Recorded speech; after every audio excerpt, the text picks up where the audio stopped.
रब्बुल इज़्ज़त ने जन्नत और जहन्नम को ढांपा हुआ है।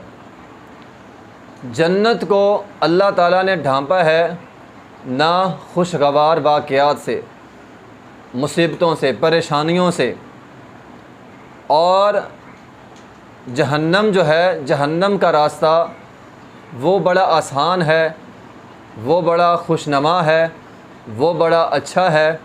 तो मोहतरम भाइयों, इस हदीस का मतलब ये है कि जहन्नम का रास्ता शैतान आसान बना देता है, बड़ा खूबसूरत नज़र आता है, इंसान उस रास्ते पर चलता भी है, शैतान बड़ा खुशनुमा बना के पेश करता है। बाद वक़ात बज़ाहिर कोई मुसीबत नहीं है, कोई परेशानी नहीं है, इंसान आराम से ज़िंदगी बसर कर रहा है, इंसान समझता है मैं ठीक हूँ, लेकिन दर हकीकत वो शैतान के शिकंजे में आ चुका होता है। और बाद लोग ऐसे भी होते हैं जो ये समझ लेते हैं कोई बात नहीं, खैर है, बाद में तौबा कर लूँगा, अभी तो जवानी है, अभी तो बड़ी ज़िंदगी पड़ी है, तो आखिरी उम्र में जाके तौबा इस्तिग़फ़ार करके सीधे रास्ते पर आ जाऊँगा।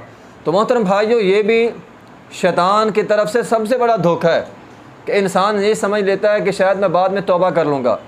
एक दफ़ा अगर इंसान गलत रास्ते पर चल पड़ा तो दोबारा सही रास्ते पर आना ये नहायत मुश्किल है, बहुत ही ज़्यादा मुश्किल है कि इंसान जो है वो दोबारा सही रास्ते पर आ जाए। इसलिए इंसान आगाज़ में ही अच्छे रास्ते का इंतखाब करे।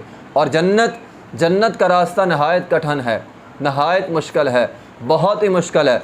जन्नत के रास्ते में बहुत जो है वो कांटे हैं, मुसीबतें हैं, परेशानियां हैं, पाबंदियां हैं, फ़राइज़ की अदायगी है। ये सारे काम करने के बाद जो है फिर जन्नत मिलेगी। आपको फ़राइज़ की पाबंदी करनी पड़ेगी, बहुत सी पाबंदियाँ अपने ऊपर लाजम करनी पड़ेंगी, बहुत सी मुसीबतों, परेशानियों से, आजमाइशों से गुज़रना पड़ेगा। बल्कि कुरान के अंदर रब ताला ने फरमाया है, अहसिबन नास अन युतरकू अन यक़ूलू आमन्ना व हुम ला युफ्तनून। क्या लोगों ने ये गुमान कर लिया है कि वो बग़ैर आजमाइश के, बग़ैर मुसीबत के, बग़ैर तंगी के, बग़ैर परेशानी के जन्नत में चले जाएंगे?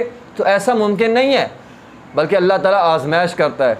इसलिए जन्नत का रास्ता बज़ाहिर मुश्किल नज़र आता है, लेकिन इस रास्ते को अबूर करने के बाद जो है वो इंसान को जन्नत मिल जाएगी। और जहन्नम का रास्ता बज़ाहिर बहुत आसान है, लेकिन उसके बाद जहन्नम जाने के बाद बहुत कठिन जो है वो दौर शुरू होने वाला है। इसलिए इंसान दुनिया के अंदर मुसीबतें, परेशानियाँ, आजमाइशें, इनको तो बर्दाश्त कर ले, सही रास्ते पर चलता रहे, दीन का रास्ता इंतखाब करे और दीन के रास्ते पर चलता रहे। ज़िंदगी ख़त्म होने के बाद यकीनन अल्लाह ताला जो है इन मुश्किलात, मुसीबतों, परेशानियों पर सब्र करने की वजह से जन्नत जो है वो ज़रूर अता करेंगे। व आखिर दावाना अल्हम्दुलिल्लाहि रब्बिल आलमीन।